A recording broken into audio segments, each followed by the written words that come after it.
Listo, Oliver, estamos transmitiendo. Muy buenas tardes a todas, a todos, a todes. Bienvenidas, bienvenidos, bienvenides. Estamos lanzando desde hoy este ciclo de charlas virtuales, capacitaciones en el programa La Escuela de los Juicios, un programa que en sus 6 años de experiencia ya nos ha permitido que 3.000 personas, más o menos, participen de los juicios por crímenes de lesa humanidad a través de la participación directa en las audiencias y en talleres educativos y en charlas capacitaciones como estas, que debido al COVID-19 y a la pandemia y también al aislamiento social dispuesto por las autoridades, se ha establecido que hagamos vía virtual, así que a través del Facebook del Espacio Memoria estamos empezando con este ciclo de charlas que sentimos que nos van a llevar a pensar y repensar todo lo que tiene que ver con la pedagogía de los juicios que hace el programa. Y para eso tenemos que pensar que este año tenemos la oportunidad de pensar en 2 tipos de juicios nuevos. Los que tienen que ver con los crímenes de índole sexual que se cometieron en la ESMA y también el principio del juicio sobre las cuestiones económicas de la dictadura. Tema que ha sido poco abordado por nuestros tribunales. Apenas hay algunas condenas, como fueron las hechas en el año 2016 contra el empresario en Salta, Marcos Levín, y policías por la persecución a dirigentes gremiales, lo mismo que en el año 2018 a los dirigentes directivos de la empresa Mercedes-Benz. Sin embargo, los efectos económicos de la dictadura son muy patentes, tienen que ver con la modificación en términos de la distribución del ingreso, tienen que ver con el endeudamiento externo, tiene que ver con la pérdida de derechos laborales. Precisamente por eso es que elegimos este tema para lanzar este año y conversar con los docentes y los estudiantes que participan del programa y con el público del espacio en general.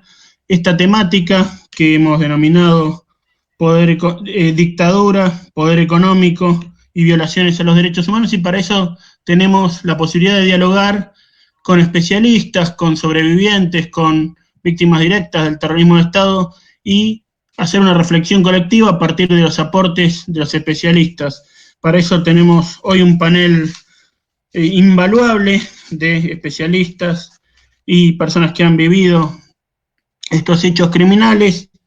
En primer lugar vamos a escuchar a Victoria Basualdo, doctora en Historia por la Universidad de Columbia y coordinadora del programa Estudios del Trabajo, Movimiento Sindical y Organización Industrial en el área de Economía y Tecnología de Flaxo y asesora de la Secretaría de Derechos Humanos de la Nación.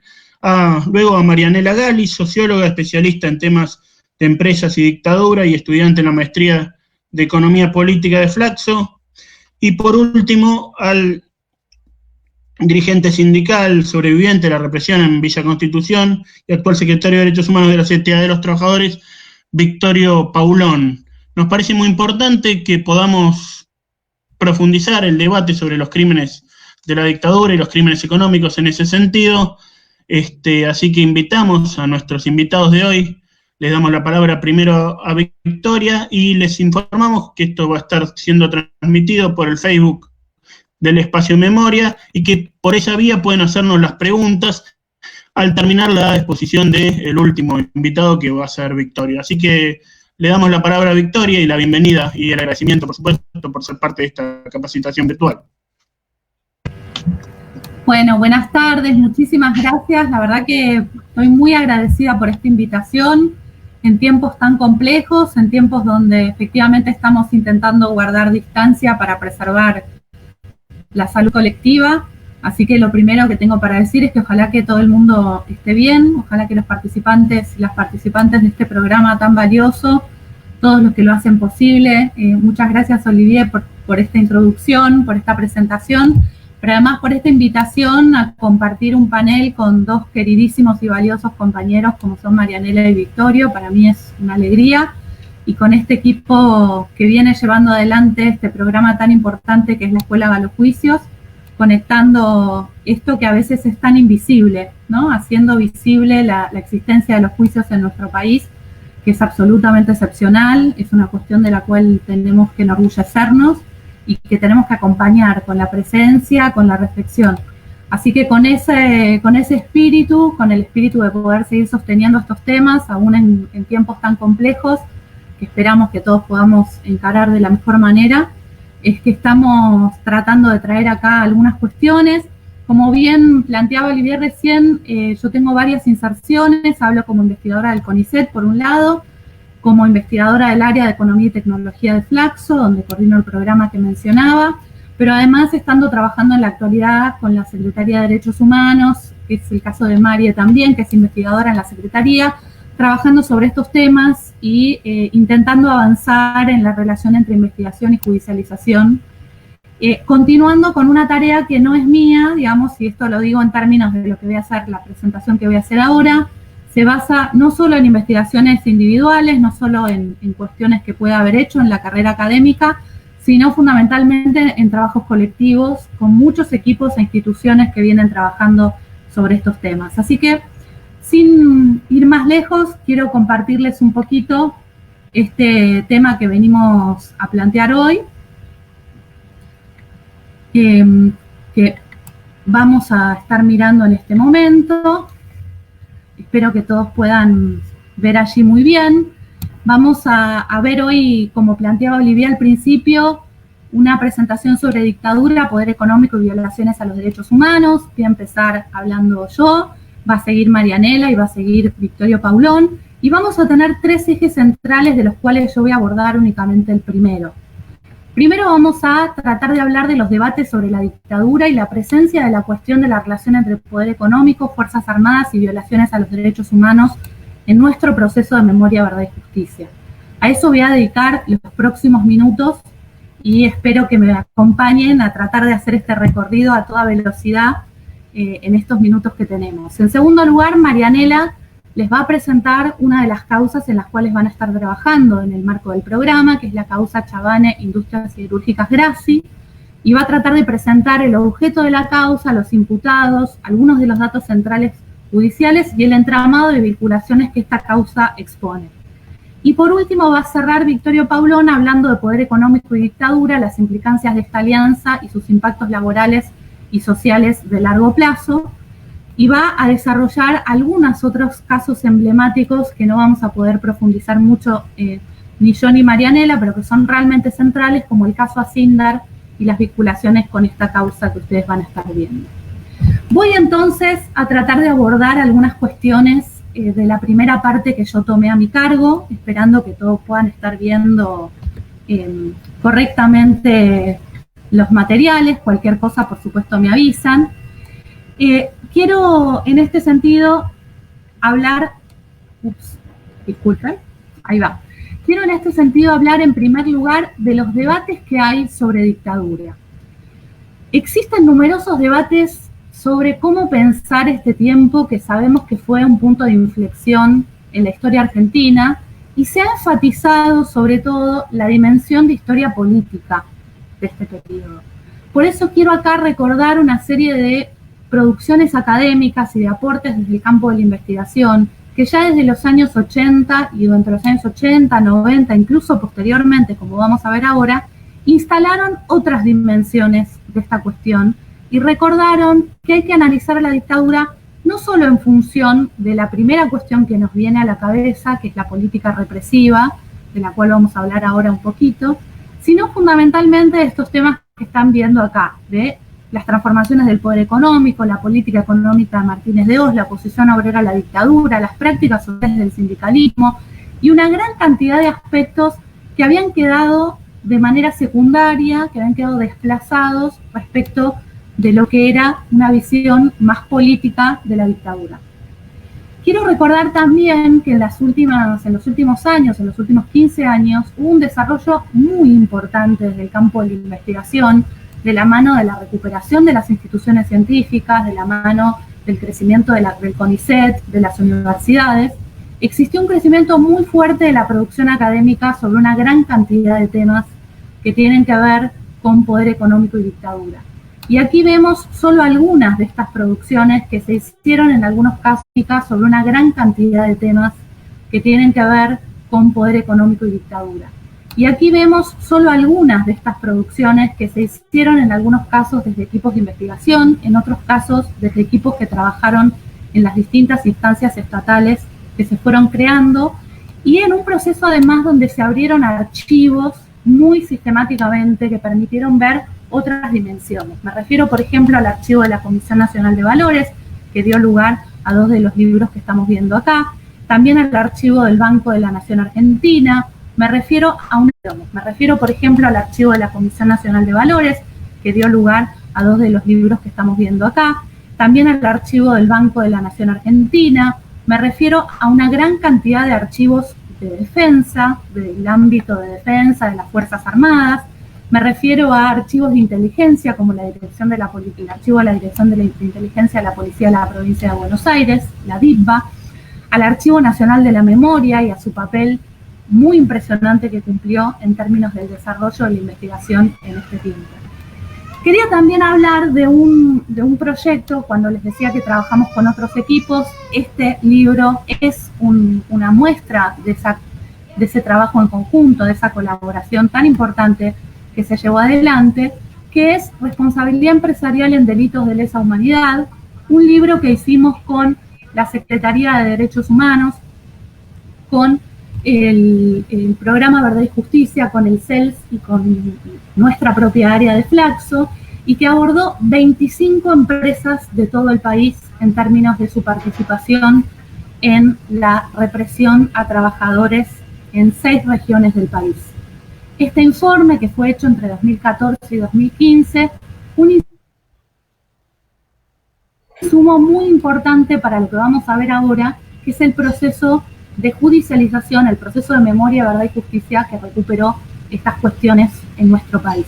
Pero lo primero que quiero decir es que efectivamente, esto es algo importante para recordarlo en la actualidad, existe una relación entre producción científica y transformación social, existe una relación entre el debate público, las formas de hacer memoria y la producción académica, y es una relación muy valiosa que tuvo en nuestro país mucho que ver con el papel que asumió el Estado respecto a la producción científica, respecto de la política universitaria a lo largo del tiempo.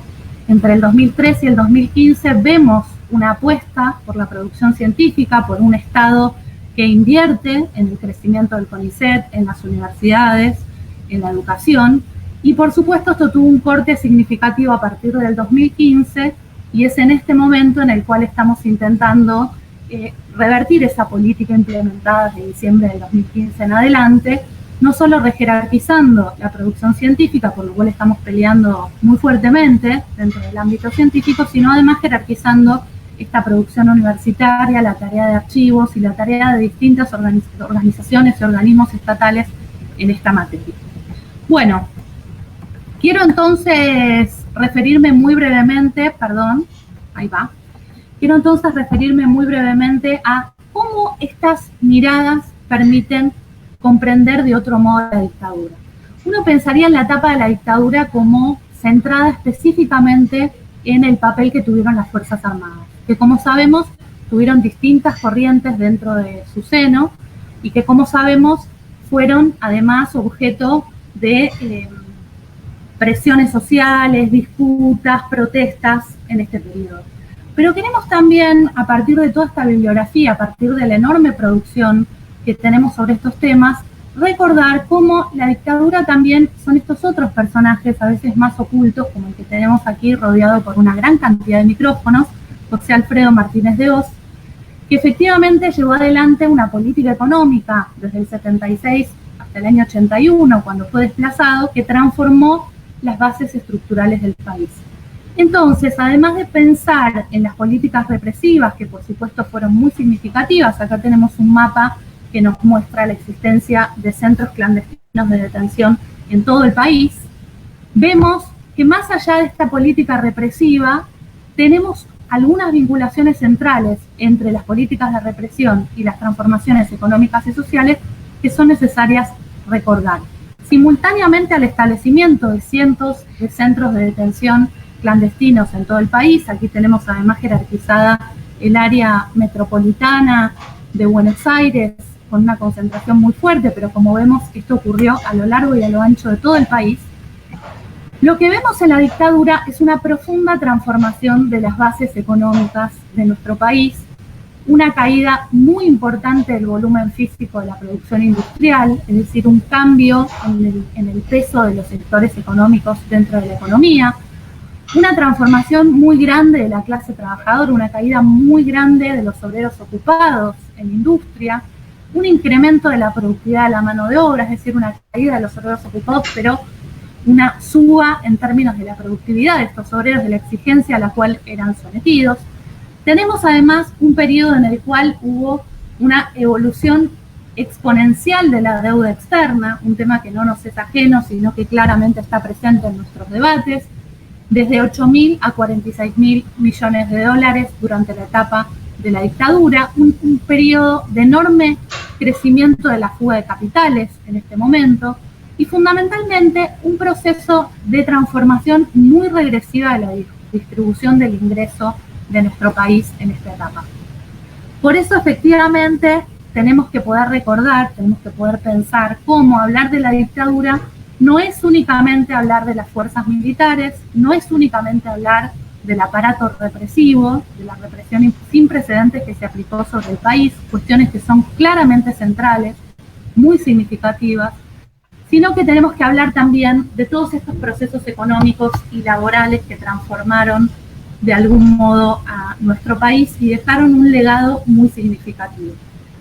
Esto implica entonces poder pensar a la dictadura no en términos únicamente del poder militar, sino poniendo también en el centro al papel del poder económico. Y no solo en términos de políticas económicas, no solo en términos de los procesos que llevó adelante Martínez de Hoz desde su papel como ministro de Economía de la dictadura, sino fundamentalmente poder ver la vinculación entre estas transformaciones estructurales con el proceso de memoria, verdad y justicia. Y en este sentido yo querría decir que nuestro país se distinguió no solo por un proceso muy activo de memoria, verdad y justicia, sino por una presencia grande de esta problemática del poder económico y los delitos de lesa humanidad dentro de este proceso.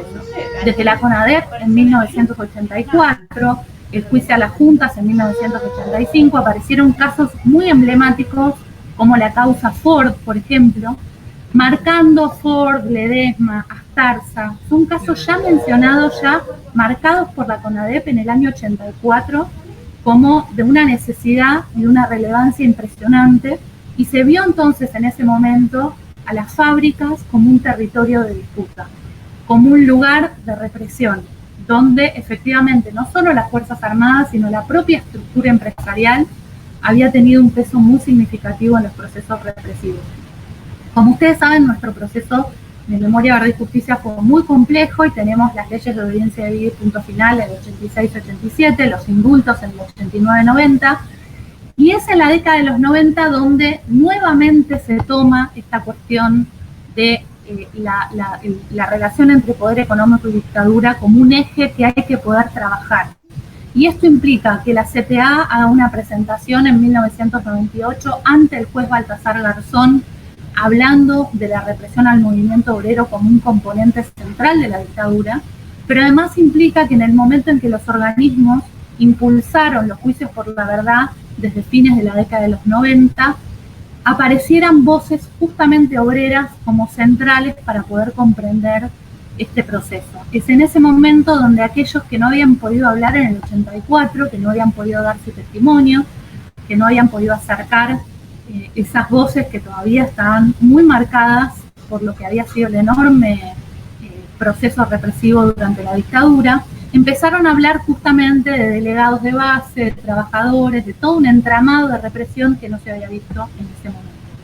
Entonces, cuando el proceso desde el 2001 al 2005 se vuelve a reabrir el proceso de justicia a partir del fallo Simón en el 2001, de la declaración por parte del Congreso de la Nación de nulidad de las leyes de obediencia debida y punto final, y la ratificación de la Corte Suprema en el 2005, que las declara efectivamente constitucionales, y se vuelve a abrir el proceso de justicia, la cuestión de poder económico y delitos de lesa humanidad vuelve a instalarse como un tema muy importante dentro del proceso de memoria, verdad y justicia en la Argentina. Es en ese contexto de reapertura, ni siquiera cuando se había logrado, sino ante el primer atisbo, que se comienzan las causas de Ford y de Mercedes-Benz, no solo en ámbitos locales, al principio totalmente obstaculizadas y luego se destraban, sino también hubo intentos de judicialización internacional en estos dos casos. Y es un proceso de una enorme complejidad y muchos obstáculos, imposible de transmitir en un ratito, pero realmente los obstáculos fueron tantos que imagínense que el primer juicio que llega a la instancia oral, vinculado con cuestiones de responsabilidad empresarial, es el de la empresa La Veloz del Norte, que llega a juicio oral en 2015. Tiene un veredicto en marzo del 2016, encontrando culpable al dueño de la empresa La Veloz del Norte de Salta, que se llama Marcos Levín, y luego este veredicto fue revertido. Entonces, justamente por desvincular a los hechos, no por discutir los hechos que estaban probados, sino por considerarlos que no se los podía considerar delitos de lesa humanidad, lo cual es una discusión enorme, ¿no? Por supuesto, yo creo que es absolutamente incorrecta esa lectura. Pero realmente fue muy costoso y muy duro llevar adelante lo que ya desde los años 80, de la propia dictadura, los trabajadores habían denunciado y habían visibilizado como central, que es que había sectores del poder económico directamente vinculados con esto, con el desarrollo de la dictadura, con la política represiva y con las transformaciones que esta había ocasionado. En este sentido, podemos decir que un hito muy significativo fue justamente la condena en diciembre del 2018 de dos gerentes de la empresa Ford Motor Argentina, junto con un militar, Santiago Marriveros. Los dos gerentes, ahora lo vamos a ver, son Héctor Sibila y Pedro Müller.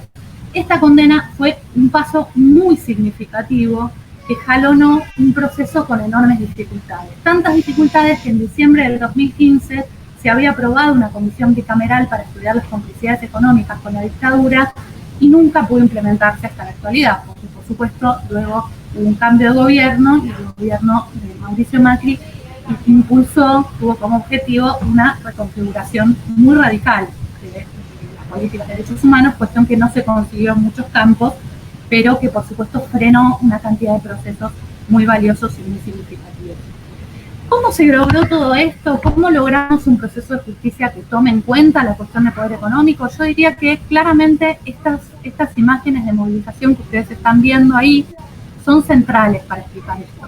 Estamos hablando de las madres de Plaza de Mayo, de las abuelas, de los organismos, y estamos hablando también de las organizaciones sindicales que tardaron mucho, en algunos casos mucho tiempo costó, por un montón de cuestiones, por un proceso muy interesante, digamos, por la existencia de sectores sindicales que participaron en distintas formas de la represión, por la existencia de distintas corrientes, pero creo que hay que reivindicar la existencia de toda una corriente sindical que hoy se expresa en la Intersindical de Derechos Humanos, a la que pertenece Victorio Paulón, y que además él encabeza este sector desde hace décadas, por eso es tan impresionante que esté acá hoy con nosotros.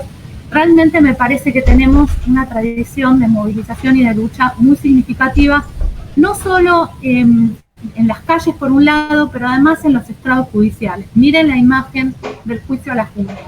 Poco de un año más tarde del final de la dictadura, están todos los jefes militares sentados en el banquillo de los acusados, lo cual implicó un punto de inflexión enorme en América Latina.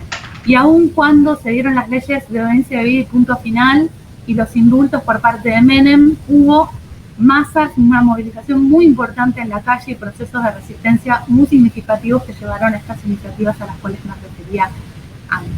Entonces, tenemos, en este sentido, en el caso argentino, distintas líneas que pusieron de manifiesto en el proceso judicial esta relación entre poder económico y fuerzas armadas. Por un lado, hay una gran cantidad de casos activos en la actualidad que tienen que ver con la participación de empresarios y funcionarios empresariales en delitos de lesa humanidad. Por otro lado, tenemos otros casos muy emblemáticos en algunos de ellos, por ejemplo, el caso de Mercedes-Benz, o los casos de Dalmines y Derca, o los de Astilleros Astarza y Mestrina, donde hay una prueba muy significativa respecto del involucramiento y donde no se ha podido imputar a los empresarios todavía. Hubo resistencias enormes. La causa Mercedes-Benz está siendo juzgada en este momento en el circuito de Campo de Mayo, es una sección de una mega causa, y no hay imputados empresariales a pesar de la cantidad de prueba que hay al respecto. Y por otro lado, es muy importante recuperar las causas en el fuero laboral y civil, que también se vinculan con delitos de lesa humanidad. Y estos son los casos vinculados a Dalmine Siderca y a Techín, en particular ingenieros y también Bordizo. Y por otro lado, tenemos toda esta cuestión de poder económico, es decir, de la participación de empresas en los procesos represivos, la relación entre poder económico y Fuerzas Armadas, pero también tenemos otro tipo de causas que se vinculan con otra línea que tiene que ver con instituciones de gran importancia económica, como por ejemplo la Comisión Nacional de Valores o el Banco Central de la República Argentina, cuyas figuras dirigentes, y es el caso del Chevarne, de quien vamos a estar hablando ahora en relación con la causa Chavane-Grassi, fueron centrales en el proceso de persecución y represión, no de trabajadores en este caso, sino en muchos de estos casos de empresarios. Es decir, se produjo un proceso de desapoderamiento de sectores empresarios, y estas empresas fueron en algunos casos directamente cerradas y en otros casos vendidas a otros sectores de poder económico. Estas también son causas de delitos de lesa humanidad vinculados con el poder económico, con motivación económica que tenemos que visibilizar, y por eso la causa Chavane-Grassi, de la cual va a estar hablando Marianela en un minuto, es tan significativa y tan importante. Para cerrar, quiero, y no extenderme más, porque tenemos que escuchar a los otros compañeros tan valiosos, a quienes yo también quiero escuchar en este momento, quiero recordar la importancia que tuvo la causa Ford Motor Argentina, que alcanzó su sentencia el 11 de diciembre del 2018 y que condenó a Héctor Civila a 12 años de cárcel y a Pedro Müller a 10 años. Héctor Civila era el jefe de seguridad de Ford Motor Argentina y Pedro Müller el gerente de manufactura. Fue un juicio muy emblemático, muy significativo, no solo por el compromiso de las querellas que incluyeron a Tomás Sofía Quintana, Elizabeth Gómez Alcorta, pero además a las querellas de la Secretaría de Derechos Humanos, tanto de Provincia de Buenos Aires como de Nación. A pesar de la etapa, estamos hablando de 2017-2018, son abogados que venían de la etapa anterior y que sostuvieron una participación muy importante en estos juicios, y fue muy emocionante, muy significativo, aunque la repercusión interna fue prácticamente nula. Y fíjense el contraste que esto tuvo con la repercusión internacional que tuvo la causa Ford, donde estamos hablando de Le Monde, estamos hablando de The Guardian en Gran Bretaña, del País en España, estamos hablando de Japan Times, Kathmandu Tribune, Brasil, México, Taiwan News, una repercusión internacional muy significativa en un tiempo en el cual la discusión sobre empresas y derechos humanos está en el seno de la cuestión. Para terminar, quería justamente recordar esto, cómo estamos hablando de temas que no son temas del pasado, sino temas fuertemente anclados en este presente que estamos viviendo, donde la participación de las empresas en las violaciones a los derechos humanos y laborales es un tema de discusión urgente, de discusión central, ¿no? Y donde realmente estos temas que estamos discutiendo de dictadura, por un lado están muy presentes en los diarios, habrán visto que en Brasil la cuestión de la discusión sobre dictadura es fundamental, está hasta hoy en el centro, y en nuestro país lo estuvo hasta hace muy poco, de la mano del negacionismo, de la mano de los intentos de revertir parte de las políticas de derechos humanos, pero instalar esta visión de que no solo tenemos que pensar el papel de los estados, sino también de las empresas y del poder económico, es central y nos convoca no solo a mirar de otra manera nuestro pasado, sino también a discutir este presente. Muchas gracias.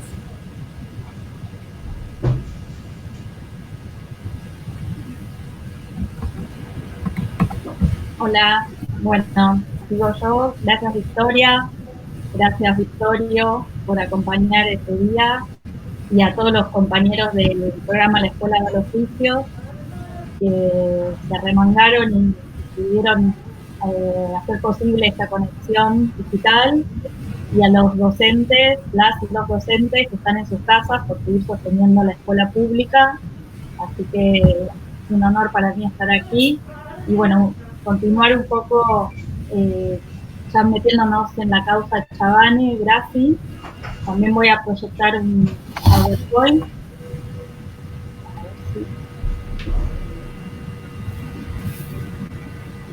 se puede, y si no, lo digo, lo comparto sin PowerPoint.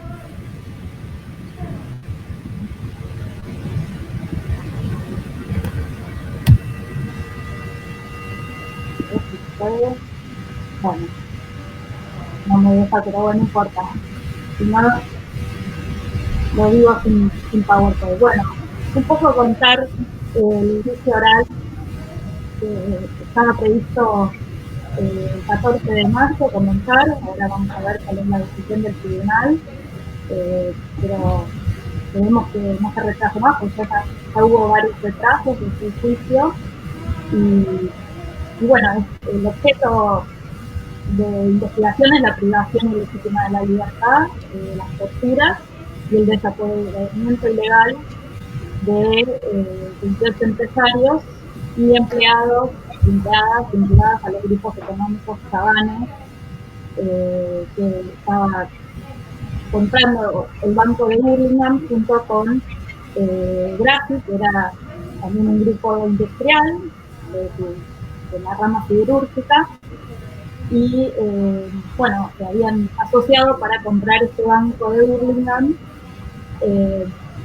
y bueno, fue objeto de investigación por parte de la CNV, que es la Comisión Nacional de Valores, a cargo de Echevarne, por tener vínculos con el Grupo Greiber. El Grupo Greiber era el primer propietario de este banco. El Grupo Greiber, si le suena, también tuvo papel prensa, y bueno, fue una causa que también fue muy peleada, pero finalmente, tras un montón de intentos, fue cerrada. Pero este Grupo Greiber tenía, además de papel prensa, otras empresas, entre ellas este banco. Y cuando se produce la muerte de David Greiber, la familia bueno, es perseguida, secuestrada, y bueno, y uno de sus propiedades, que era el banco, fue vendido al grupo Chavane y asociado con Graci, ¿no? Bueno, entonces estamos hablando de un juicio donde hay 28 empresarios víctimas, abogados, síndicos, personal de las empresas, familiares, la mujer de uno de los empresarios embarazada, que fueron secuestrados por un grupo de tareas mixto, ¿no? Hablamos de mixto porque está parte de la Comisión Nacional de Valores y parte de las Fuerzas Armadas en la operación también. Está agentes civiles de inteligencia como Raúl Guglielminetti, y bueno, que llegaron a ser imputados en esta causa, y que son los que se van a ser juzgados próximamente.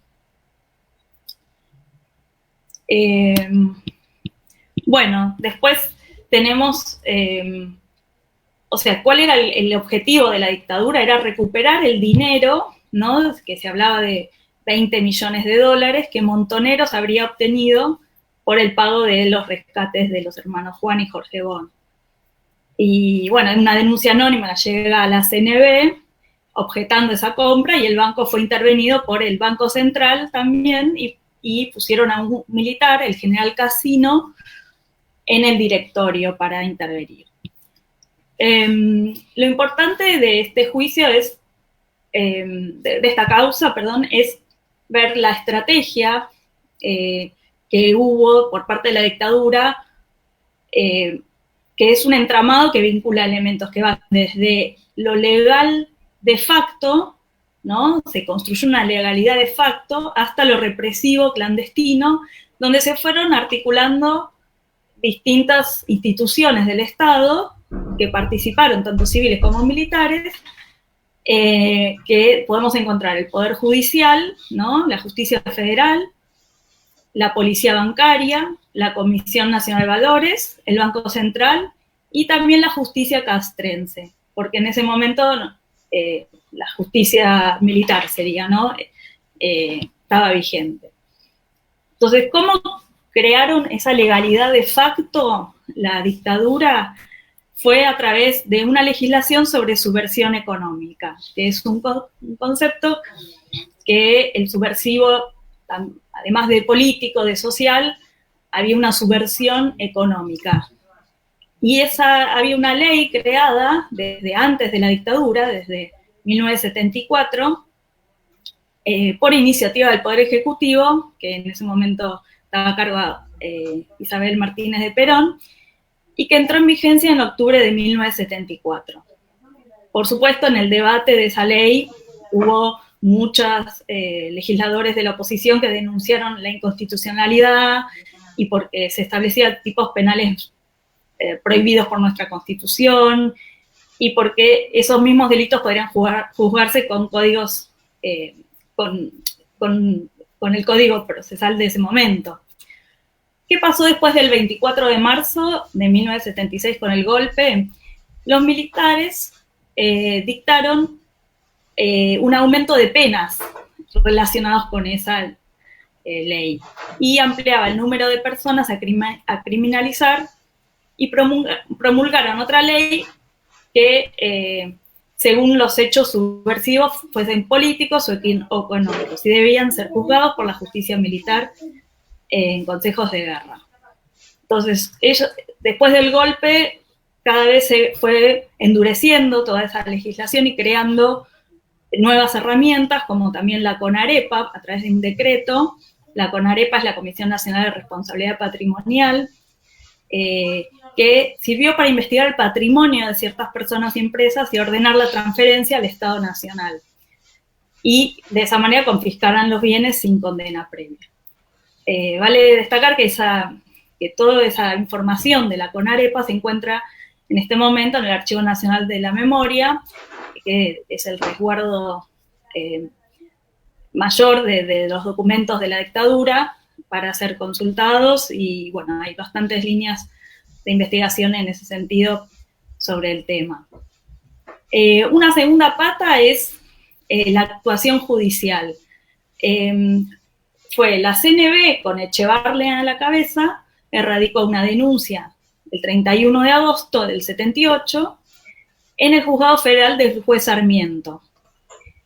Y eso fue remitida al comandante del primer cuerpo del ejército, el general de división Carlos Guillermo Suárez Mason, ¿no? ¿Qué pasó? Se hizo cargo esa división militar de todo el sumario, de toda la investigación y de todas las operaciones, o sea que era como una tapadera, un disfraz legal para ya intervenir directamente los militares en la persecución de este grupo, ¿no? Y obviamente utilizando esas leyes, esas leyes que recién les nombré, y acusando a los grupos Chavana y Grassi de delitos encuadrados en la ley de subversión económica. Bueno, después se decretó el quiebre del banco y por supuesto ya a los últimos años de la dictadura, ya al final, los imputados fueron todos sobreseídos, porque no había ninguna irregularidad. Y después vemos la tercera pata de esta estrategia, que es el despliegue de la represión por parte de grupos de tareas mixtos. En la represión no solo participaron los militares a cargo del Comando Subzona de Capital Federal, del primer cuerpo del ejército, dependientes del primer cuerpo del ejército, sino también fueron el propio Echevarne y especialistas técnicos de la Comisión Nacional de Valores y del Banco Central al Campo de Mayo para interrogar a los secuestrados, este grupo de empresarios y abogados y síndicos del Banco de Burlingame y del grupo Chavana y Grassi. Era necesario, según los militares, que participaran estos técnicos, ya que era información muy especializada en términos económicos, financieros, y que ellos no podían preguntar ni orientar por su desconocimiento. Entonces se armó un equipo propio del Banco Central y de la CNB para ir hasta Campo de Mayo e interrogar a las víctimas que estaban privadas de su libertad. Bueno, esta causa, como Victoria venía también contando, tiene una trayectoria desde la vuelta a la democracia y podemos rastrear las primeras huellas en el año 84, ¿no? Con la causa 13. Y bueno, ahí se probó lo relativo a su privación de la libertad, a las torturas en la cárcel de encausados de Campo de Mayo, la presencia se pudo probar también la presencia de militares, de los civiles, ¿no? Y Echevarne fue acusado como partícipe necesario. Pero bueno, en los años 90, por las leyes de obediencia debida y punto final, en el principio de los 90 se llega hasta disponer la prisión preventiva de Echevarne, pero ya con las leyes de obediencia debida y punto final y el indulto, se dicta falta de mérito y son sobreseídos por prescripción de la acción penal, ¿no? Eso en el 94. La causa se reabre nuevamente en el 2010 en el juzgado nacional federal número 3 a cargo de Daniel Rafecas y es instruida por el fiscal Federico Delgado. Bueno, la investigación de la Fiscalía fue muy interesante porque plantea una hipótesis que apunta a lo que se llama la mercantilización del terror, ¿no? Fundamentalmente en dos escenarios, los secuestros extorsivos como forma de financiación a través de la persecución penal y administrativa, ¿no? Las dos patas de la justicia penal y la administrativa con estas instituciones del poder económico. O también a través de la CONAREPA. En 2013 se produce el procesamiento y detención de varios militares, entre ellos el coronel D'Alessandri, el excomandante de Gendarmería Víctor Rey, el ex agente de inteligencia Guglielmo Minetti y Juan Echevarne también, que se encuentra en prisión domiciliaria. En 2015 es elevada a juicio oral la causa y espera que empiece en los próximos días, esperemos que sí, sino que no se dilate más, porque ya es hora de que los imputados se sientan en el banquillo de los acusados y sean juzgados como corresponde. Pero lo importante es que en toda la instrucción de esa causa, que hubo una inspección ocular también junto a las víctimas, el juez Rafecas pudo evidenciar la motivación económica, ¿no? Que es lo que veníamos diciendo, es la compra del Banco de Hurlingham por un grupo de personas, Chavane Grassi, y que, bueno, detrás de eso estaba el apoderamiento ilegal, ¿no? de esa empresa por parte de la dictadura. Bueno, también se pudo reconstituir el ciclo represivo, ¿no? Antes de los secuestros de los empresarios, las sedes de Industrias Siderúrgicas Grassi habían sido inspeccionadas y allanadas por la CNB, y a los meses ya se producen todo el ciclo de secuestros. Primero secuestraron a los propietarios, a los familiares, a los directivos, apoderados. Después también hubo una ola de secuestros al estudio de abogados y al grupo y agentes de bolsa y del grupo comprador del Banco de Hurlingham. Después los síndicos del Banco de Hurlingham. Y por último, al directorio de Industrias Grassi, aunque todavía no está probado si finalmente fueron secuestrados también, pero sí perseguidos. Y lo importante de este caso, y que también dentro de la justicia hay pocas causas que llegaron, ¿no? A esta instancia de juicio oral. Solo hubo una relacionada con, se llama el Grupo Yacarino, que es un grupo que tiene diversas empresas agrícolas y de distintos rubros, pero también fueron militares los acusados. No hay evidencia de que un civil de la importancia como Echevarne esté sentado en el banquillo de los acusados, aparte de íntimo, relaciones con Martínez de Hoz y con muchos grupos empresariales. Entonces, lo importante que pone en evidencia este caso es cómo comprender, ¿no?, las bases de la lucha, ¿no?, que tuvo la dictadura a lo que llamó la subversión económica.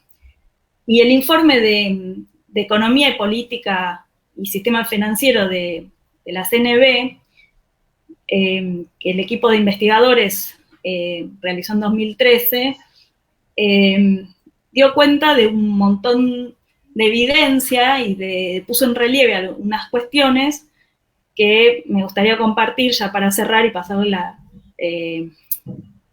la palabra a Victorio. Pero es eso, el rol activo del Estado a través de la CNB, del Banco Central, que eran dos instituciones del poder económico, que se utilizaron como pata civil de la represión, y una activa participación, ¿no?, en la persecución de algunos grupos empresariales y la estimulación y crecimiento de Ox. Como se perseguían a unos grupos, también se estimulaba el crecimiento de otros a través de leyes de promoción industrial, de subsidios, de créditos, de condonaciones de deuda, pero a otros grupos como Chavane, Grassi, Banco de Burlingame, Banco Latinoamericano, se los persiguió para desapoderarlos. También es interesante ver los vínculos entre Echevarne con Martínez de Hoz, con otros grupos económicos como Asindar, que también es una empresa siderúrgica, y que había intereses ahí compartidos, eso va a hablar un poco ya Victorio. Después el apuntalamiento de un patrón de crecimiento que ya no sería productivo, sino era el sistema financiero, ¿no?, con la ley de reforma financiera de 1977, que consolidó el poder junto con las transnacionales y el capital extranjero hasta el 2001. Y el aparato represivo no solo se desplegó contra, ¿no?, la lucha de subversión, y lo que ellos llamaban la subversión o la militancia para nosotros política y social, sino también era un objetivo, a partir de 1978, perseguir a estos grupos económicos, porque era no solo para la expropiación o para el desapoderamiento, sino también dejaba una estructura represiva, tanto represores como dependencias, para ser utilizados para otros fines. También recordemos la banda de los comisarios, que secuestra a varios empresarios, toda una estructura represiva que queda disponible para el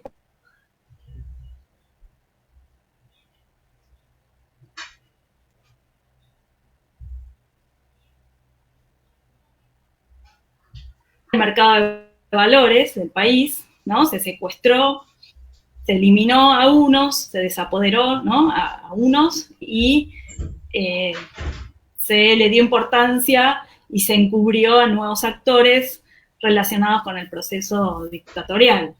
Así que es un poco, esto es una síntesis de lo que, bueno, ojalá este año y en poco tiempo podamos asistir o no personalmente, pero aunque sea virtualmente, este juicio, y que se haga justicia después de tantos años de lucha. Gracias.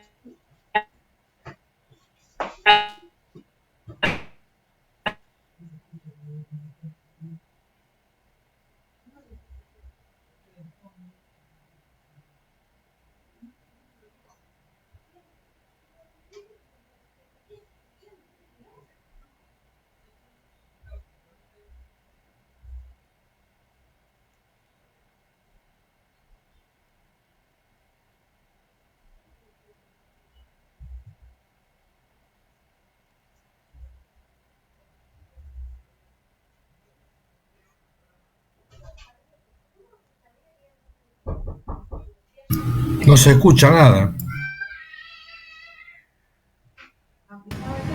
Seguí vos, Victorio, seguí vos que justo estaba cerrando, María. Adelante. Bueno, en primer lugar, agradecerles a los compañeros del programa La Escuela Asiste a los Juicios. También manifestar mi emoción por compartir con Victoria y con Marianela una vez más una actividad de este tipo.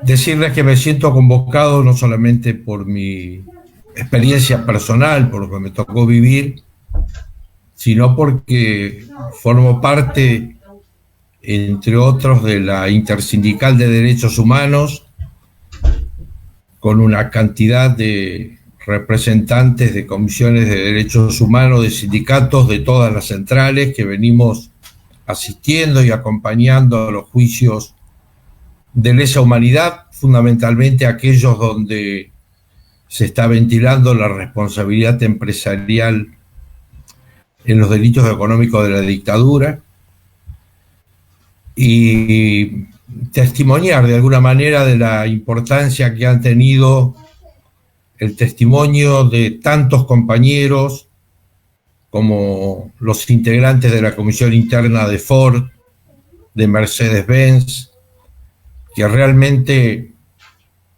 han aportado tanto a los juicios para llegar, en el caso de Ford, a la condena que hemos obtenido, que, como bien decía Victoria Basualdo, es una noticia que recorrió el mundo en tiempo real.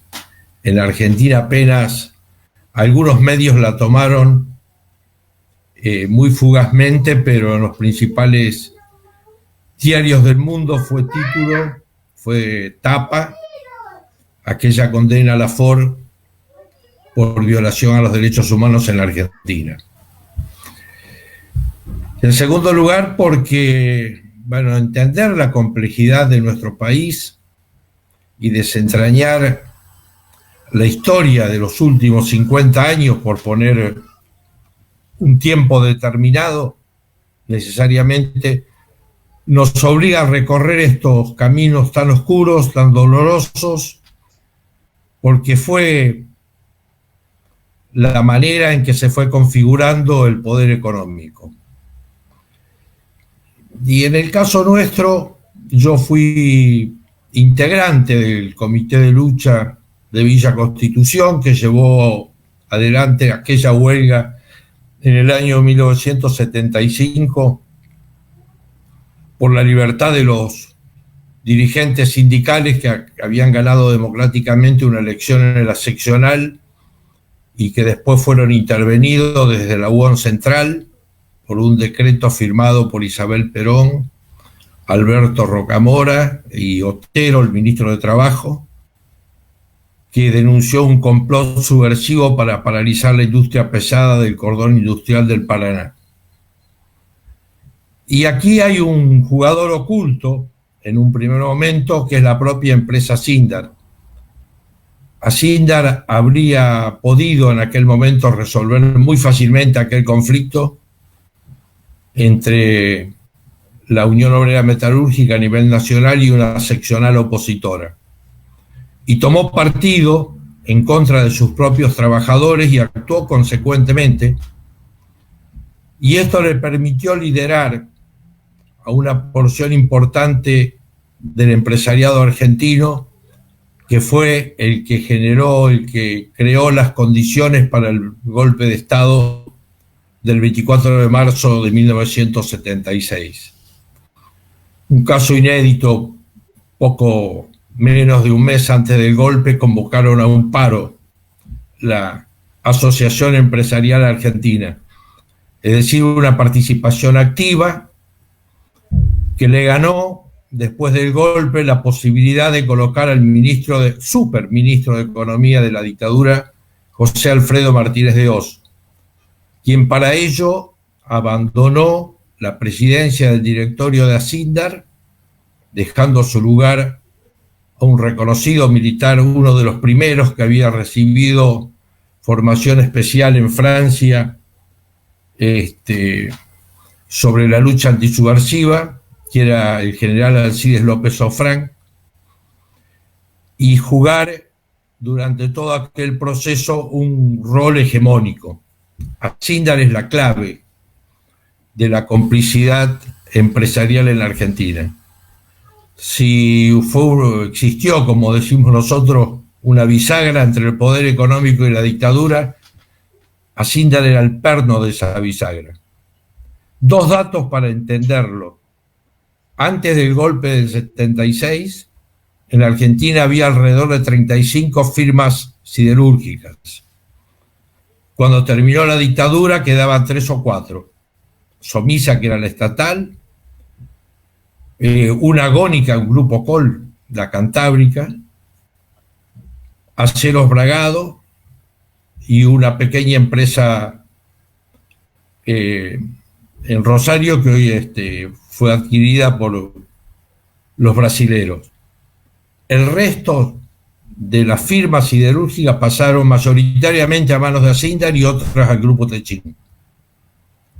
Urmendi, Santa Rosa, Genaro Grasso, Navarro, Heredia, son algunas de las empresas que desaparecieron en ese periodo y entraron a engrosar las plantas de Asíndar, muchas de ellas cerradas en los años de la dictadura o en el periodo posterior, y así pasa a ser, al final de la dictadura, Asíndar uno de los jugadores más importantes en la rama siderúrgica.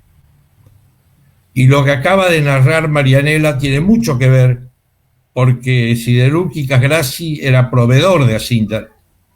Se dedicaba a producir minerales, aleaciones, que se utilizaban en los distintos tipos de acero que se fundían en Villa Constitución. Y no por casualidad, después de ese terrorífico procedimiento, las acciones de Grassi pasan a manos de Asíndar. Este es uno de los aspectos del terrorismo económico de estos grupos empresariales. La otra cuestión es que en el año 75, 74, 75, José Alfredo Martínez de Oz, como presidente del directorio de Asíndar, le solicita al BANADE, Banco Nacional de Desarrollo, un préstamo de alrededor de 500 millones de dólares para fabricar, para montar su propia acería. Asíndar se proveía de los semiterminados de Somisa en la línea de los aceros largos, los no planos, y hacía todos los subproductos, pero siempre tuvo en la cabeza producir su propio acero. Y quería montar una acería eléctrica con el sistema de reducción directa, y ese proyecto era de alrededor de ese monto. El BANADE lo resuelve en 1976 con Martínez de Oz ya como ministro de Economía de la dictadura de Videla, y al final, con la crisis del año 82, con Domingo Felipe Cavallo al frente del Banco Central, el Estado se hace cargo de la deuda de los privados. Por lo tanto, ese préstamo lo pagamos todos los argentinos. Esto visto de punta a punta, lo que fue el proceso económico de la dictadura, da cuenta, como decía Marianela, de que había claramente ganadores y perdedores. Ganadores de gran escala, con métodos legales e ilegales, con mucha utilización de la fuerza, con apropiación de empresas, y perdedores también que no solo se fundieron, sino que muchos de ellos pasaron por las mesas de tortura en los campos de concentración, como pasó con este grupo empresario, entre los cuales casualmente estaba el padre del actual jefe de gobierno porteño, el padre de Horacio Rodríguez Larreta. Fue una de las víctimas de este grupo empresarial secuestrado en Campo de Mayo. Y esto también sirve para entender que no era solo el movimiento obrero, si bien lo era centralmente, el objetivo militar de la dictadura. En varios de los testimonios de los juicios, sobre todo en la ciudad de Rosario, en las distintas causas FESET, donde declararon militares que operaron en la región, dijeron de que la protección de la industria pesada, del cordón industrial, era un objetivo estratégico de la dictadura militar, con todo lo que eso significaba. Y lo primero que lo padecieron fueron los propios trabajadores y sus organizaciones sindicales. Había en toda esta zona que se había expresado muy fuertemente en la última etapa del gobierno de Isabel Perón, en el Rodrigazo, a través de las coordinadoras sindicales como la de la zona norte, zona oeste, zona sur de Buenos Aires, Rosario, Mendoza, Córdoba, una articulación sindical de base, desde abajo, desde los delegados, las comisiones internas, los sindicatos combativos locales, y ese fue precisamente el objetivo que se fijó la dictadura como el problema a erradicar de este país. Fue, una vez más, el viejo intento de la oligarquía argentina de terminar con la experiencia sindical que se había inaugurado aquel 17 de octubre de 1945. Ese sindicalismo profundamente ligado a los lugares de trabajo, con formaciones típicas de la Argentina, como fue y sigue siendo el fenómeno de las comisiones internas, que fueron en la resistencia, en la dictadura de Onganía, en la dictadura de Videla, que fueron los ejes alrededor de los cuales el movimiento obrero recuperó protagonismo y una vez más fue uno de los factores centrales de la derrota de todas las dictaduras militares que tuvo la Argentina desde 1955 en adelante. Por eso me parece que la perspectiva de los juicios tiene que ver no solamente con la reparación, con la recuperación de la memoria, porque la memoria colectiva es parte de la construcción de nuestra propia identidad.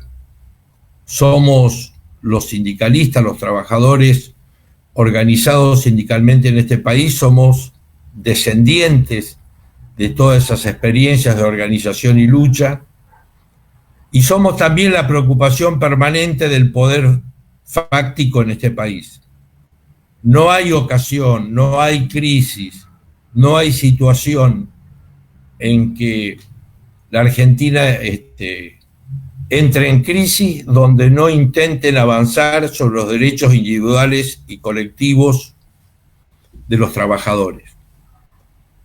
Hoy mismo, como ejemplo, en la pandemia, ya hay sectores de la política que intentan nuevamente eliminar los aportes sindicales, debilitar las estructuras sindicales. Lo que pasa es que lo han hecho tantas veces que ninguna de estas cosas aparece como algo creativo o algo novedoso, pero lo intentan siempre. Y esto es lo que explica la ferocidad con la que fue atacado el movimiento obrero y las organizaciones populares en la década del 70. No es casualidad que tengamos 30.000 desaparecidos, no es casualidad que hayan experimentado en la Argentina formas de represión inéditas hasta ese momento, que hayan tomado las experiencias de Vietnam, de Angola, las hayan perfeccionado, las hayan aplicado con la crueldad que lo hicieron, porque, bueno, somos un capítulo más de la lucha de la clase obrera a nivel internacional. Y esto es bueno reflexionarlo hoy porque el mundo está entrando en una fase de la crisis económica global donde nuevamente estos antagonismos van a volver a aparecer. Porque de esta pandemia los trabajadores saldrán más libres y organizados o más esclavos que antes.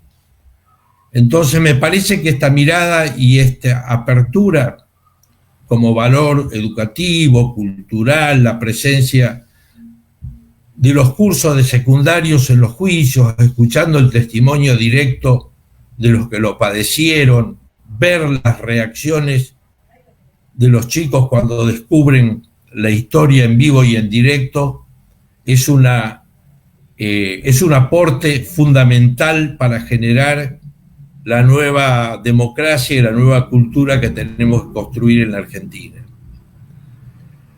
El caso Asindar, que está avanzado el juicio, estamos esperando los primeros, las primeras indagatorias, los primeros testimonios, donde ya hay 4 imputados con prisión domiciliaria, va a echar luz sobre toda la estructura de la dictadura militar en la Argentina y va a ayudar a entender el proceso económico que instauró aquel 2 de abril del 76 José Alfredo Martínez de Oz. Porque del terrorismo se encargaron los militares, de los secuestros, de las torturas, de las desapariciones, pero de la economía se encargaron los grupos más ligados a la vieja oligarquía, los grupos más ligados al poder económico concentrado, transnacionalizado, y la valorización financiera como estrategia económica que después se va a repetir en los 90, que la vamos a volver a padecer hace terminados apenas 3 o 4 meses con el gobierno de Mauricio Macri, es una vieja receta de la cual siempre salen muy favorecidos pequeños sectores económicos muy enriquecidos y la mayoría de la población más empobrecida, y la reindustrialización intentada por tercera vez en Argentina vuelve a tropezar con la misma piedra. Quiere decir que estamos hablando no de historia, no de una historia que sucedió hace 40 años, estamos hablando del presente, porque esos mismos jugadores son los que hoy aparecen en la fuga de capitales, son los que aparecen en los paraísos fiscales, son los que aparecen en los blanqueos de capitales. Son unos 100 apellidos que se van a repetir una y mil veces en todas las listas que investiguemos los delitos económicos en este país. Por lo tanto, me parecía importante poder aportar un pequeño testimonio de lo que fue la militancia sindical de aquella época, porque es la cara oculta de esta historia. Asindar, después de la derrota de la huelga, el 20 de mayo del 75, empezó a sufrir el terrorismo de Estado durante el gobierno de Isabel Perón. Nosotros contabilizábamos al principio 30 compañeros muertos. Bueno, de esos 30, 16 lo fueron durante el gobierno de Isabel Perón y los otros 14 después del golpe de Estado del 76. Fuimos una historia de bisagra entre la última etapa del gobierno de Isabel Perón y la primera etapa de la dictadura militar. Ustedes se pueden imaginar las condiciones de trabajo dentro de la planta. 1000 compañeros despedidos al terminar la huelga, control absoluto, desaparecieron las representaciones sindicales, la seccional intervenida desde ese momento hasta el 10 de diciembre del 84, compañeros que fueron amenazados tuvieron que irse de Villa Constitución en el término de horas, algunos de ellos no volvieron nunca más, allanamientos en las casas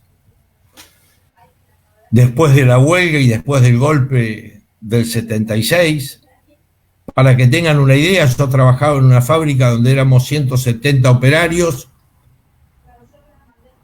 y el resultado fue de 30 presos y 40 prófugos, o sea, casi el 40% de los trabajadores fuimos perseguidos.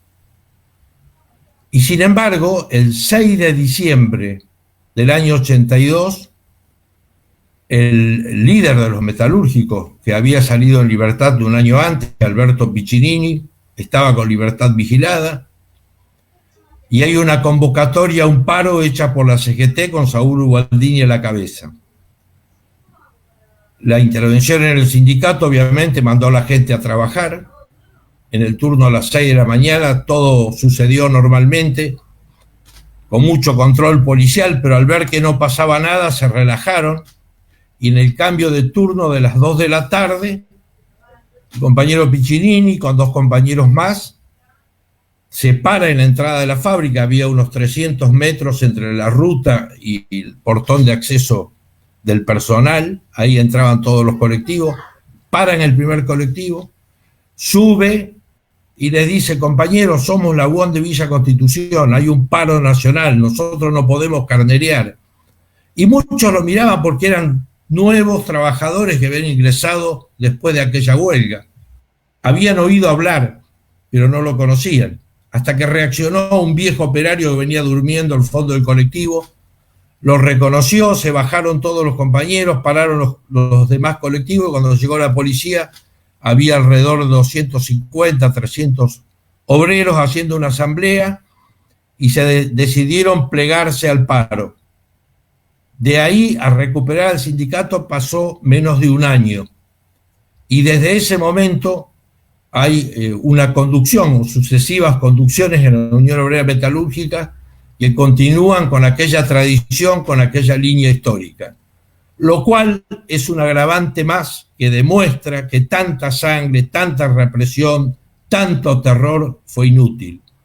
La clase trabajadora una vez más se organiza, se renueva, se reinventa, encuentra nuevas formas de lucha y de resistencia, y para ello, para esas nuevas generaciones de trabajadores, es fundamental conocer la verdad, conocer la historia, y los juicios son una verdadera escuela de formación sindical para los jóvenes activistas. Hemos visto chicos del sindicato aeronáutico que trabajaban en Ezeiza toda la noche, llegaban a las 9 de la mañana a los juicios en Comodoro Pi y se escuchaban los testimonios de delegados, comisiones internas, dirigentes sindicales de aquella época explicando lo que les había pasado. Me parece que reconstruir ese canal histórico es un aporte muy importante para sostener la historia del movimiento obrero en la Argentina. No tengo mucha idea del tiempo, pero creo que ya pasé mis 20 minutos, así que les quiero agradecer profundamente esta invitación. Bueno, muchísimas gracias, Victorio, y a todos los demás participantes. Bueno, la idea ahora es precisamente que haya preguntas, del público, son más de 160 estudiantes, docentes y público en general que están siendo parte de esta actividad a través del Facebook del ente público, del espacio Memoria. Bueno, también tenemos un pedido para 2 de las expositoras que lo han hecho a través del con un PowerPoint, con filminas, como se dice ahora.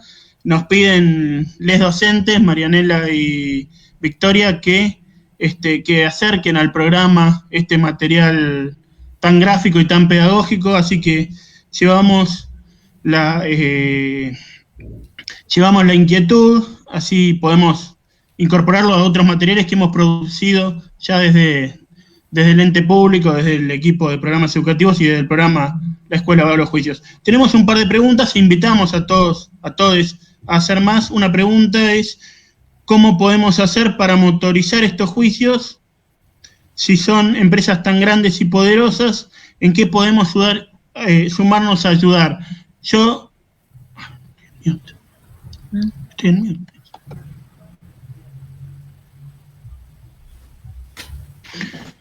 lo que sugiero es que conteste primero Victorio, si le parece, y luego se vayan sumando los otros compañeros, que lo veo a Victorio en pantalla. Sí, muy breve. Bueno, haciendo lo que venimos haciendo y haciéndolo con más empuje. Yo creo que el Poder Judicial es un poder, y lo está demostrando también en lo negativo, muy susceptible a la opinión pública. Recuerdo cuando Macri intentó impulsar el 2x1 y terminar con la cárcel para los genocidas, se produjo una reacción popular inconmensurable.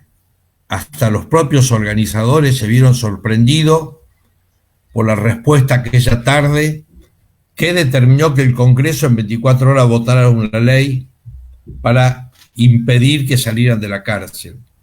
Y ese acumulado que está en la opinión pública, en la conciencia ciudadana, es el piso que tiene la democracia en la Argentina.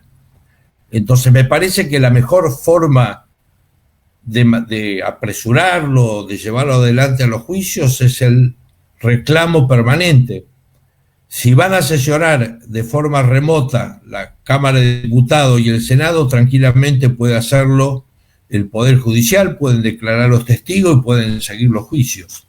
De hecho, en estos días se va a dictar la sentencia de la causa FECET en Rosario y lo vamos a poder seguir por internet. Entonces me parece que por ahí está la cosa y ese es el camino.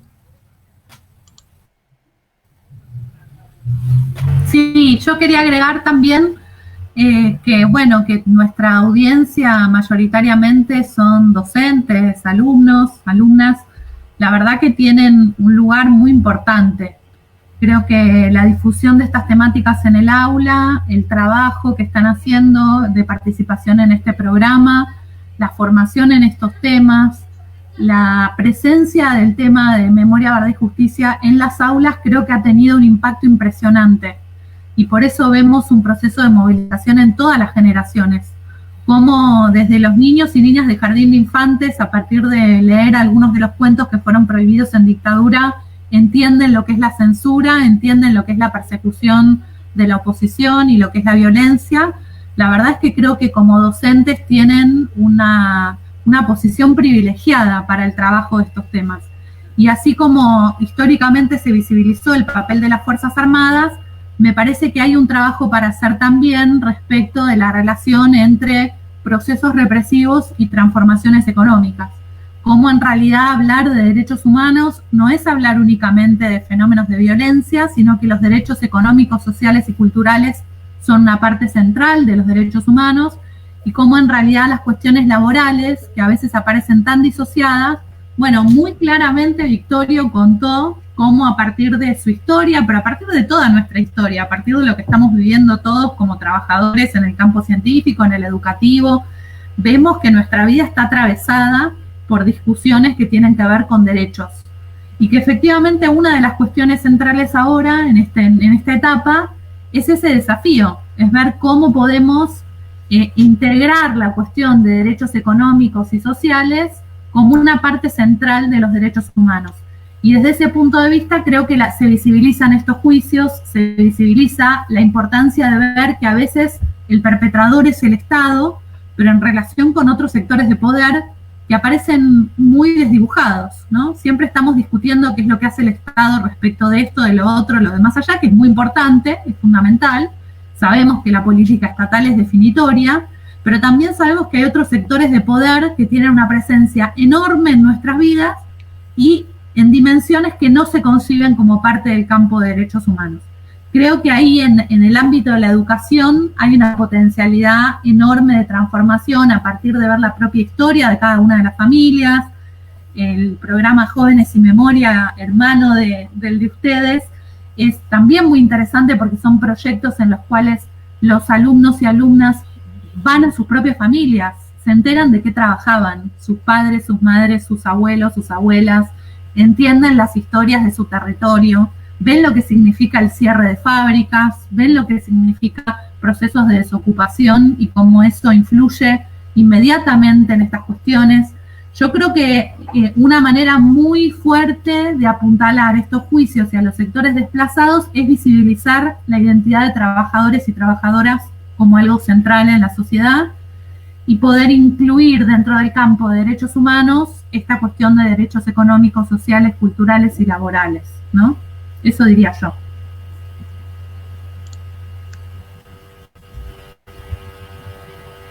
Sí, acá ya están apareciendo las preguntas. Una tiene que ver con cuáles consideran ustedes que han sido los obstáculos o los elementos, digamos, estructurales que han hecho que haya más dificultad para juzgar estos delitos y para que se los considere como delitos de lesa humanidad. Y otra pregunta que también fue un poco contestada, pero está bueno reforzarla, que es qué actitudes están tomando las asociaciones sindicales, las asociaciones gremiales por un lado, y también si no ha habido, preguntan por otro lado, respuesta a alguna agrupación o asociación empresarial, corporativa empresarial, respecto de esto, ¿no? Del desapoderamiento y la violencia estatal y económica contra miembros de su propia actividad. Mari, empezá vos que no pudiste hablar, empezá y tomá alguno y después seguimos.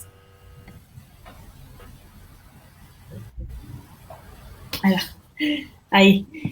Sí, los obstáculos, un poco como contaba Victoria, es el entramado del poder económico desde años, desde la oligarquía, como decía Victorio, también se fue fortaleciendo y que fue adquiriendo total impunidad, fueron beneficiados por distintos tipos de políticas desde los distintos gobiernos, sean democráticos o no democráticos, entonces cada vez iban creciendo más con mayores lazos también con el Poder Judicial, que es un Poder Judicial subordinado a esos intereses o con intereses conjuntos.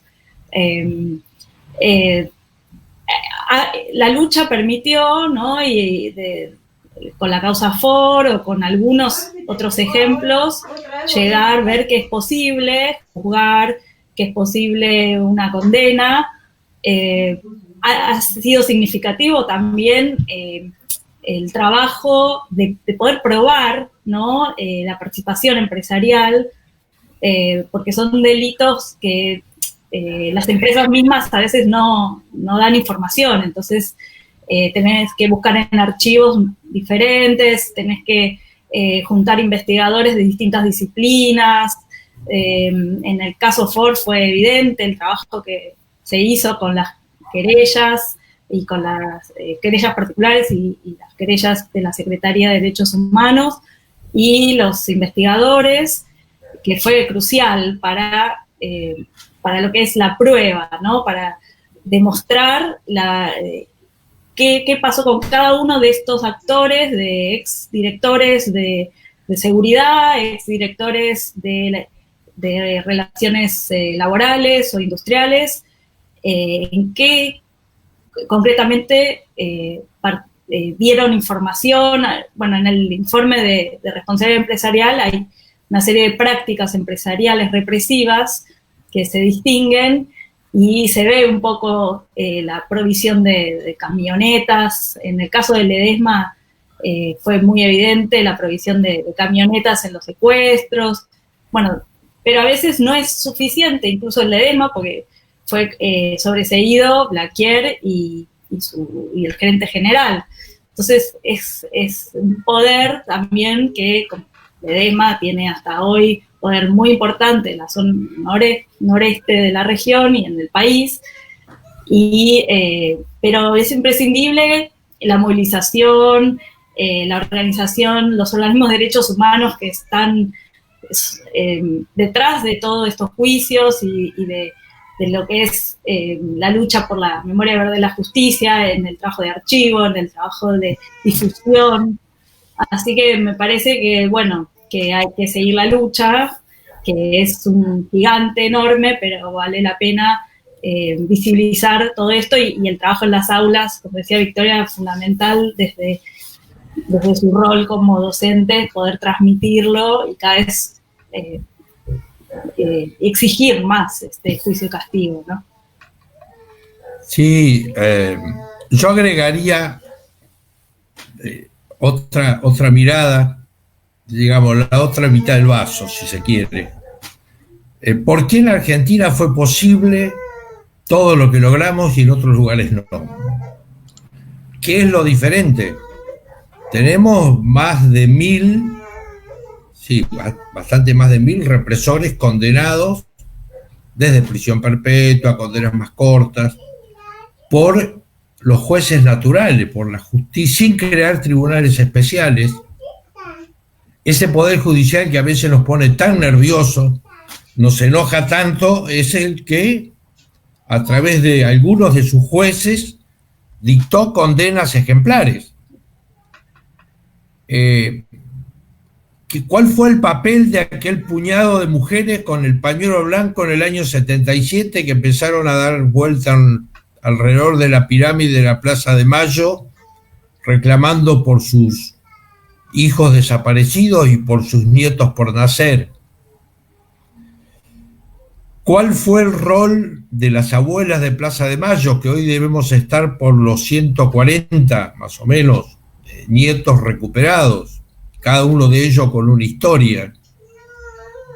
¿Y por qué estas cosas no pudieron pasar en otros países?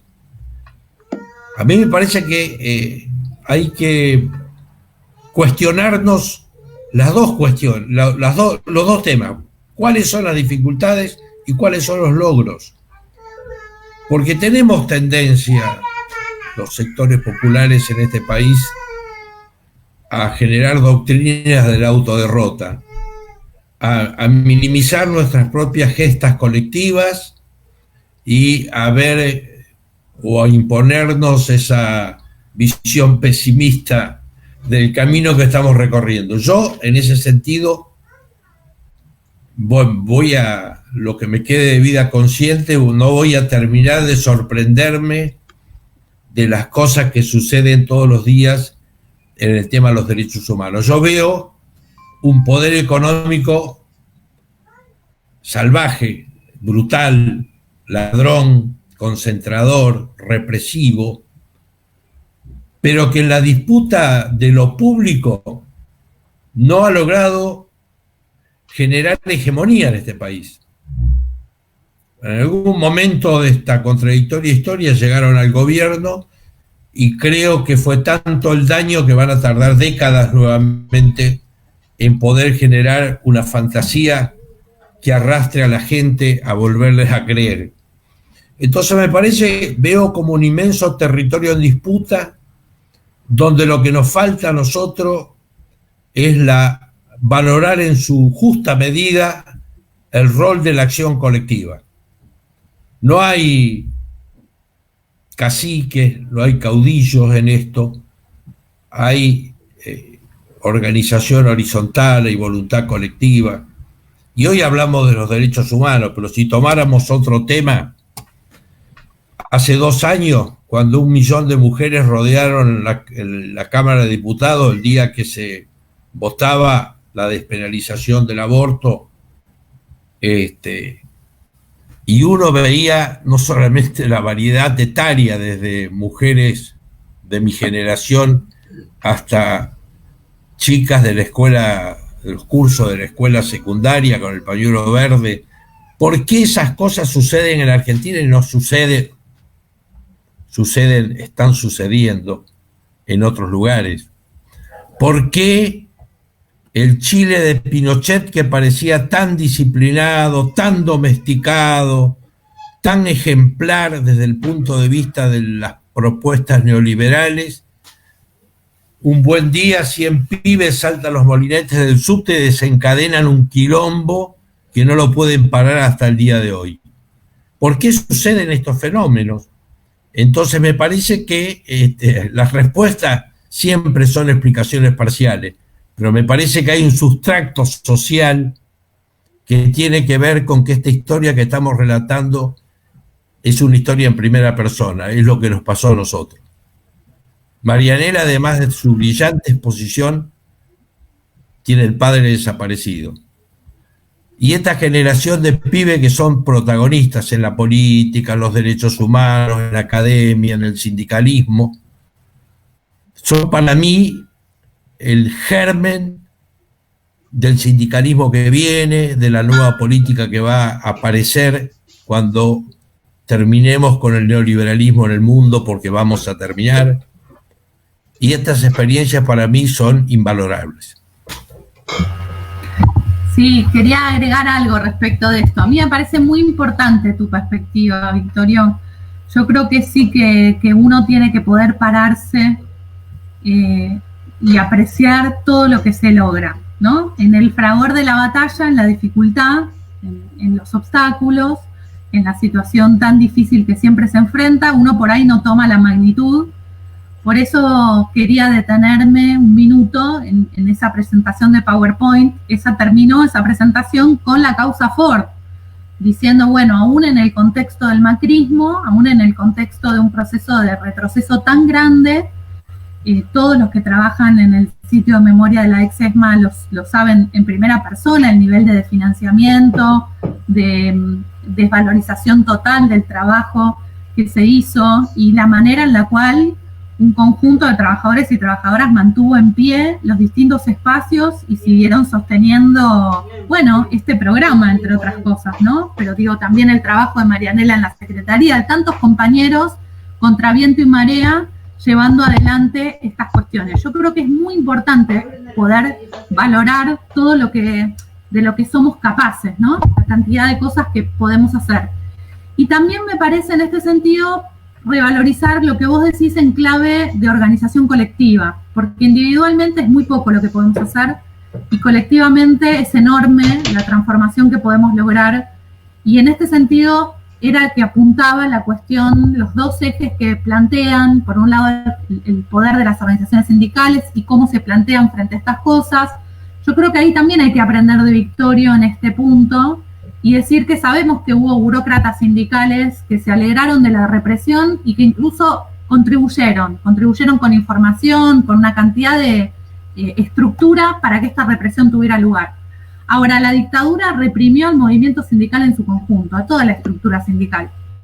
Y esto hay que poder entenderlo porque ahí uno ve la fortaleza y la riqueza que reside en esas instituciones sindicales, en cómo en realidad nos venden que los sindicalistas son los traidores, los burócratas, los no representativos, y hay una enorme cantidad de trabajo sindical cotidiano, en muchos casos esas mujeres, digamos, esta juntura que se da entre feminismo y militancia sindical es algo increíble, porque visibiliza algo que estuvo ahí durante muchas décadas, que es la presencia de las mujeres organizándose sin invisibilidad, digamos. Bueno, esto tiene una riqueza impresionante. En relación con estas otras movilizaciones de las que hablaba Victorio, la relación entre feminismo y movilización de clase, problemática laboral, tiene una potencialidad inmensa, porque ilumina una serie de desigualdades, ilumina la intersección entre las desigualdades, que da una potencialidad enorme a los procesos de cambio social. Entonces diría respecto de los sindicatos saber que por supuesto hubo sectores que jugaron a favor tanto de las patronales como de las fuerzas represivas. Creo que en términos estructurales el poder que tiene el empresariado no puede compararse nunca con el poder que tienen esas organizaciones sindicales o la responsabilidad que tienen, pero que claramente reconocer estos sectores es muy importante, poder ver que hay distintas corrientes del movimiento sindical es fundamental para tener un mapa, para poder ubicarse, pero al mismo tiempo es fundamental ver la potencia de la organización sindical y de tener algunos puntos de coincidencia, algunos puntos de movilización, algunos puntos de conjunción, ¿no? Y la otra cosa que quería resaltar respecto de las preguntas que Olivia estaba haciendo hace un rato, me parece muy importante pensar lo de los empresarios, ¿no? Esta causa, Chavane Gracie, es muy importante porque la represión, en este caso, no fue sobre el movimiento obrero, sino sobre 28 empresarios, funcionarios empresariales, sus familias, etc. Esto es muy llamativo. Es una causa muy importante, no solo porque Echevarne era íntimo de Martínez de Hoz, parte del grupo Ascuénaga, era la cabeza de un organismo estatal fundamental como la Comisión Nacional de Valores, es decir, que muestra la utilización del aparato del Estado y la participación de civiles en el proceso represivo, sino que además las víctimas son empresarios. Y esto nos da la oportunidad de abrir un poco más este círculo tan amplio que estamos construyendo con docentes, con procesos de educación, con organismos de derechos humanos, con organizaciones sindicales, e interpelar y decir, ¿qué pasa con los empresarios? 28 empresarios desaparecidos y torturados en Campo de Mayo. ¿Nada que decir al respecto? Esto es muy importante. ¿Qué pasa con una dictadura que no solo reprimió a trabajadores y sindicalistas, sino también sectores empresariales, desapoderó a estos sectores de esas empresas, en algunos casos las cerró, en otros casos las atribuyó a otros sectores? Tenemos aquí, digamos, la posibilidad de ver los niveles hasta los cuales operó la dictadura y los sectores muy amplios sobre los que ésta se abatió por motivaciones distintas, digamos. Debajo del rótulo de la persecución del enemigo subversivo existió el objetivo de disciplinamiento, de acumulación de poder y de beneficio de sectores específicos, ¿no? Entonces creo que también tenemos en esta causa una oportunidad de interpelación. Hay algunos sectores de mediana y pequeña empresa movilizándose por la memoria, hay sectores que empezaron a pensar que aún desde su carácter de empresarios era muy necesario empezar a pensar esto que dice Victorio, que es parte de nuestro pacto fundacional, pero creo que esta causa resulta muy significativa para ver todo esto, para ver el entramado civil, para ver la construcción de una pseudo legalidad en dictadura. Supuestamente esto era un juicio que se había iniciado legalmente durante la dictadura. ¿Existe legalidad en esta etapa? ¿Cómo lo podemos pensar? Ver estos organismos, ver estas grandes figuras del poder económico muy vinculadas con el empresariado y con el grupo Ascuénaga, que fue uno de los grupos, justamente funcionaban en un departamento de la calle Ascuénaga, propiedad de Blaquier, ¿no? Y que fueron centrales en orquestar el golpe del 24 de marzo. Bueno, esta causa nos muestra todo ese conjunto de cuestiones y nos llama a interpelar a sectores aún más amplios de la sociedad. Bueno, ya vamos cerrando, vamos a agradecer finalmente cuando terminemos, pero hay una pregunta que me parece muy interesante porque habla también, muchos de los docentes que están presenciando esto tienen que ver con la materia de historia, es algunas figuras, ¿no? Ustedes mencionaban a Echevarne y una docente preguntaba si hay alguna otra figura en la historia argentina como Martínez de Hoz que pueda tener tanto vínculo con resortes del poder económico y apoderarse de parte del Estado, digamos, o dirigir parte del Estado desde la actividad empresarial, vinculado a la sociedad rural por su abuelo y por su vínculo con el campo, a los bancos y al ámbito financiero, y también, como bien señalaban Victoria y Victorio, a la empresa Sindar, de la que fue presidente y luego pasó a manos dirigida por López Aufranc, digamos. Es decir, es como un símbolo real del poder económico, Martínez de Hoz. ¿Hubo otro caso parecido en la historia? Preguntan. Bueno, creo que es un caso muy excepcional, pero podemos pensar también en Alzogaray, por ejemplo, en términos ideológicos, en términos de las posiciones estatales que desempeñó. Podemos pensar en Alemán, podemos pensar hay una gran cantidad de figuras, qué sé yo, en el campo del periodismo. Podemos pensar en Mariano Grondona, en la intersección entre una familia ubicada en una cúspide del poder económico, pero además en el debate público.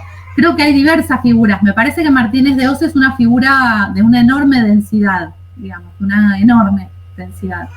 Pero no es excepcional en el punto en el cual, bueno, el análisis científico de la circulación de personas de determinados sectores, su circulación por el Estado, el desempeño de posiciones políticas, lo que sucedió con Martínez de Hoz es que pudo operar una transformación que no había sido posible. Alzogaray no la pudo hacer, aun cuando tuvo una posición privilegiada durante la segunda industrialización sustitutiva. La situación económica, el contexto internacional, la relación de fuerzas era otra, y persistieron. Digo, Alzogaray es una figura importante para tener en cuenta en ese punto, con la participación del resto de su familia, digamos, hasta María Julia Alzogaray y su papel durante el menemismo, digamos. Creo que esa sería una figura. Pero bueno, es una pregunta interesante para seguir pensando. No, ahí el caso Zayed, también, que es del banco, se llama el Banco Latinoamericano, que está instrucción que uno de los acusados es el vicepresidente del Central Reinal durante la dictadura. Pero bueno, es una causa que se tiene que expedir la Corte Suprema y bueno, estamos esperando también la respuesta por parte de la Corte a ver si para que llegue a funcionar. Sí, en ese caso, bueno, está Alejandro Reinal, Guillermo Walter Klein, hay varios funcionarios, Echevarne mismo, son un conjunto de funcionarios de la dictadura muy significativos, ¿no? Pero ninguno de ellos tendría esto que están planteando de la centralidad que tiene este personaje en términos históricos, que creo que es así, que efectivamente confluyen en él una cantidad de relaciones, de entramados y de posiciones de poder, con parangones muy difíciles, digamos. Hay que pensarlo hacia atrás.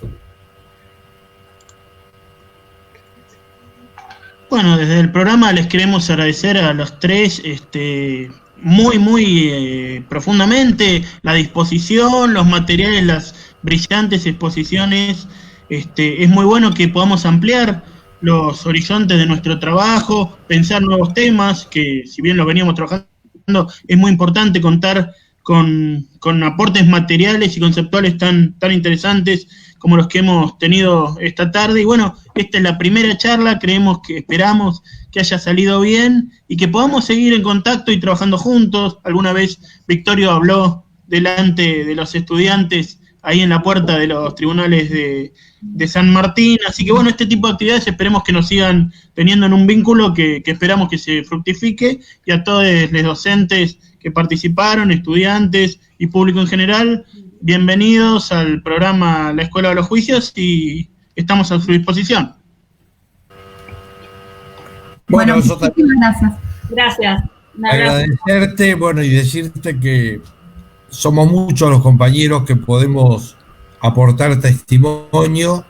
Reitero, los compañeros de la Comisión Interna de Ford, de Mercedes-Benz, los compañeros de la Intersindical de Derechos Humanos, bueno, en función de hacer visible este trabajo subterráneo que creo que va a cambiar definitivamente el contenido de los sindicatos en la Argentina. Así que bueno, en lo personal, muchísimas gracias, la verdad que me siento muy bien de haber sido parte de este panel de lujo.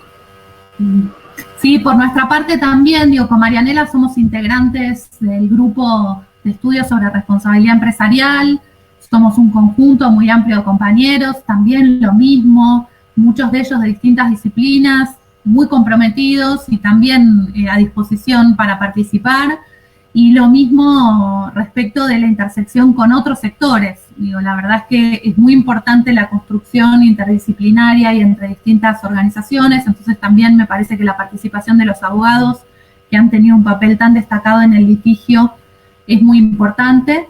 Y como mostramos en las presentaciones, tanto Marianela como yo, hay una larguísima acumulación en estos temas por parte de otros equipos. Creo que los equipos que se conformaron desde el Estado durante los últimos gobiernos entre 2003 y 2015 fueron equipos muy valiosos, que trabajaron con archivos, que hicieron un trabajo de recolección y de análisis documental fenomenal. En particular para esta causa, el equipo de la CNB hizo un trabajo impresionante, la Comisión Nacional de Valores, y creo que también contar con todos ellos es una riqueza hacia futuro, porque se trata de compañeros muy valiosos y muy dispuestos a colaborar. Así que creo que tienen muchas compañías en este tránsito de trabajo con los docentes. Bueno, muchísimas gracias a todos y nos vemos la próxima. Gran abrazo, hasta luego, que todo el mundo esté muy bien. Gran cariño.